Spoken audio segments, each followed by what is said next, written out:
Olá, bem-vindos a mais uma aula aqui da série Artes Comuns. E o que são artes comuns? A nossa aula falará sobre isso, tá bom? Então vamos lá. As artes comuns são as habilidades que atendem às necessidades humanas básicas por meio da criação de artefatos ou da prestação de serviços. A gente já falou sobre isso, né? As artes comuns, segundo o Hudson Victor, eram trabalhos com tecidos, armamento, comércio, agricultura, caça, medicina e até teatro. E aqui eu acho que entra um pouquinho até do Trivium. Eu estou fazendo um curso sobre debate numa associação americana, né, de debates. E é muito interessante. Existem umas competições, né? Que são, por exemplo, apresentação de prosa, apresentação de poesia, humor e drama, que é teatro. Tem até uma liga americana de debate que é muito ligada ao teatro, que deve focar mais esse tipo de apresentação.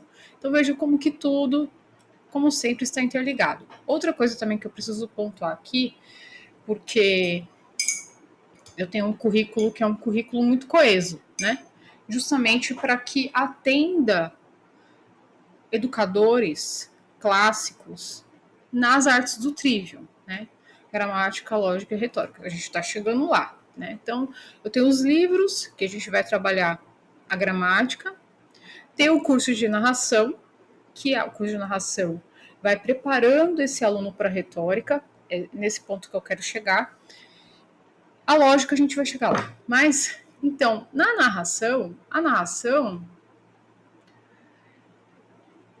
estudando sobre debate, eu percebi o quanto ela é importante. O quanto ela é indispensável, eu diria. Se você quer educar o seu filho, como educador, né, nas artes do trivia, a narração é essencial, tá? Quando a gente fala de competição da retórica, né? Então, debate, essas apresentações, poesia, ou até apresentações sobre um tema, né? Que é uma apresentação sozinha, não é um debate, é uma equipe, né? Uma debatendo com a outra. Eles não podem levar nenhuma anotação.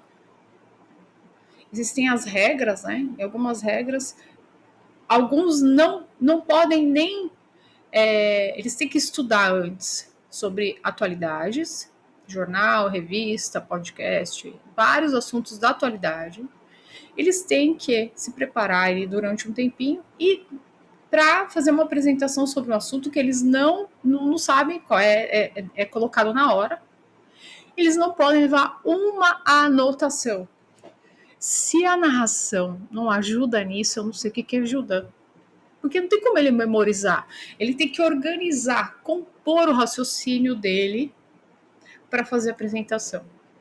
Então, se você não conhece o meu curso de narração, veja aqui as minhas lives, a playlist sobre narração, e o meu curso está disponível lá no meu site, que está aqui embaixo, cristianelias.com. Se você não faz narração, faça narração. Narração não é resumo, tá? Depois eu até quero ver se eu faço um vídeo só sobre isso, o que narração não é. Tá bom, gente? Só para porque é tudo interligado e tudo eu vejo uma correlação, eu precisava falar isso aqui, tá? Mas vamos lá então.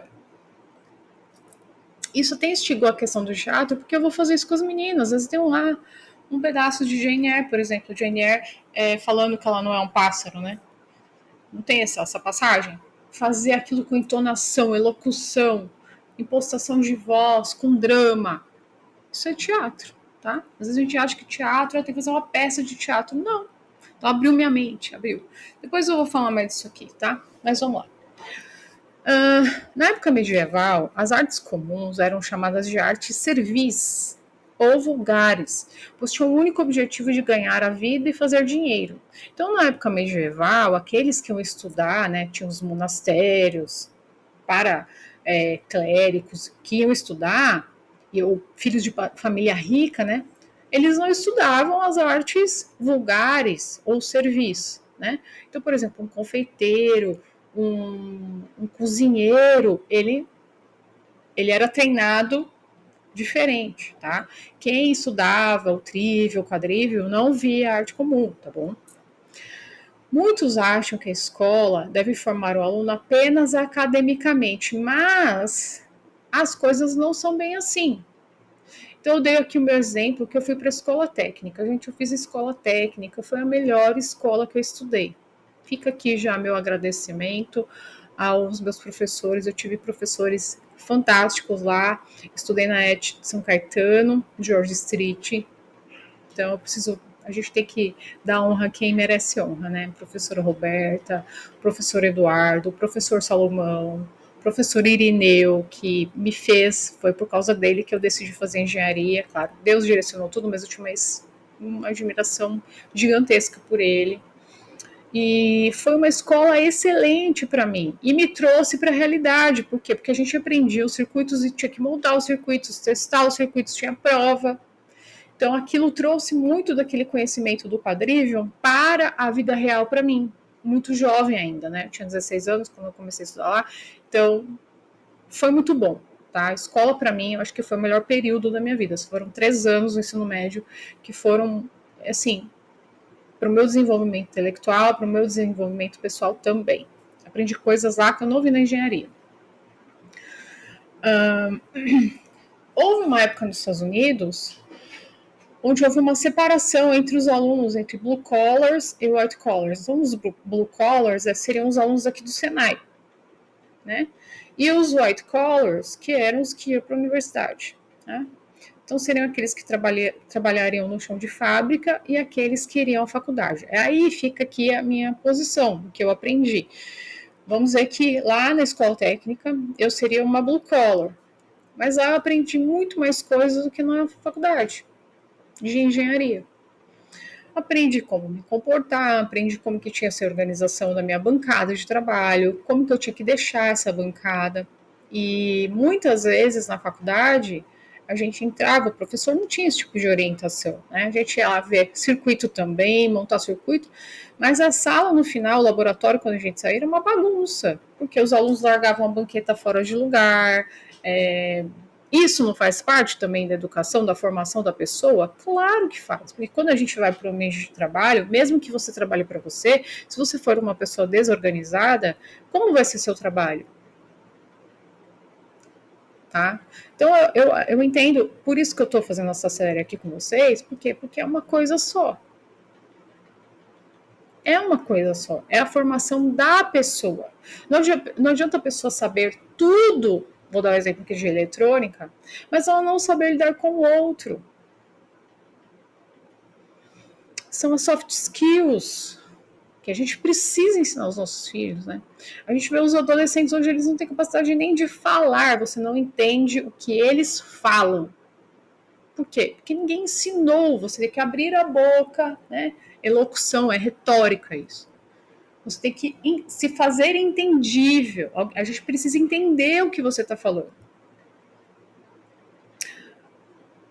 Tá certo, gente? É uma coisa só. É educação, é formação da pessoa. Mas uma coisa não exclui a outra. Na verdade, se pediu que aqueles que desejam ter uma vida acadêmica também tenham a oportunidade de aplicar na vida prática aquilo que aprendeu academicamente. O que eu acho mais derrota hoje no cenário masculino é marido de aluguel.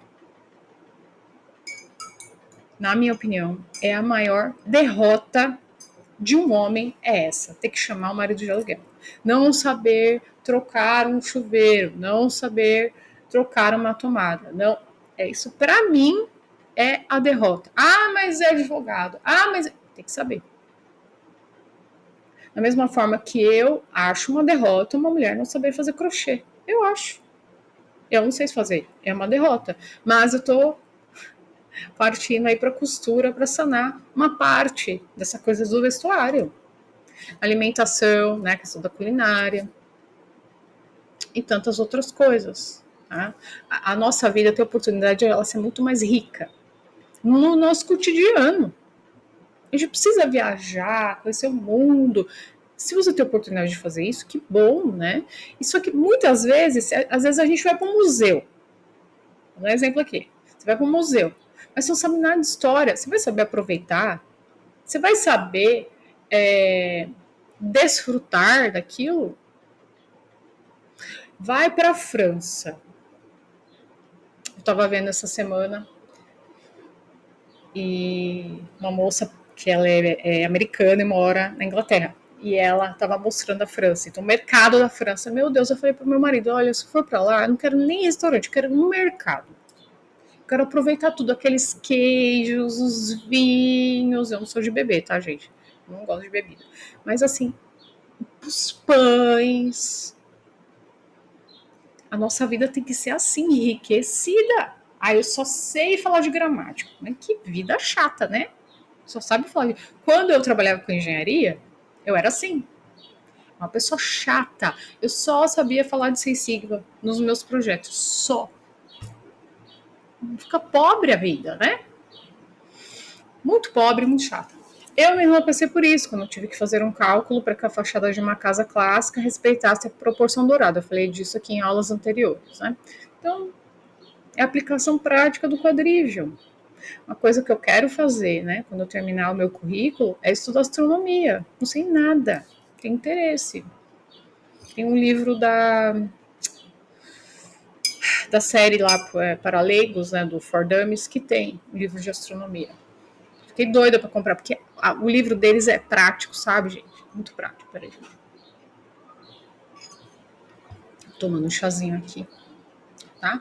Então, foi a aplicação direta da geometria do quadrígio na arquitetura ou na construção de um telhado. Quantas vezes eu já vi acontecer isso, tá? Faz a construção, tá? Mas e a queda da água? Não pensa, faz reto. Aí o que vai acontecer? Vai dar bom? Não, vai dar ruim. Então, assim, por quê? Porque está desconectado da realidade. Porque quando a gente olha para a realidade, a gente vê o que precisa. Peraí, alguma coisa errada nisso aqui. Esse telhado reto não vai dar certo, precisa ser inclinado. Quantos graus? Isso é geometria, é o quadrível. Vou dar um exemplo aqui para vocês. Eu coloquei, né, exemplo de cor de porta da Rafa.